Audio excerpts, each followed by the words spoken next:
ചരിത്രം സാക്ഷി ചെങ്ങമ്പള്ളി കളരിത്തറയുടെ തിരുമുറ്റം സാക്ഷി ലോക പൈതൃക ദിനമായ ഞങ്ങൾ പ്രതിജ്ഞ ചെയ്യുന്നു.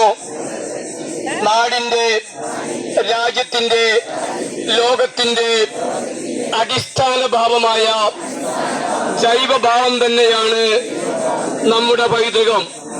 അതുകൊണ്ട് തന്നെ നമ്മുടെ പൈതൃകം കാത്തു സൂക്ഷിക്കേണ്ട ബാധ്യത ഞങ്ങളിൽ അർപ്പിതമാണ്. മഹനീയമായ പൈതൃക കേന്ദ്രങ്ങൾ സംരക്ഷിക്കാൻ വിദ്യാർത്ഥികളായ ഞങ്ങൾ ബഹുജനങ്ങൾക്കൊപ്പം തയ്യാറാകുമെന്ന് ഉച്ചസ്ഥലം ഉദ്ഘോഷിക്കുന്നു, പ്രഖ്യാപിക്കുന്നു. പ്രതിജ്ഞ പ്രതിജ്ഞ പ്രതിജ്ഞ. ജയ് ഹിന്ദ്.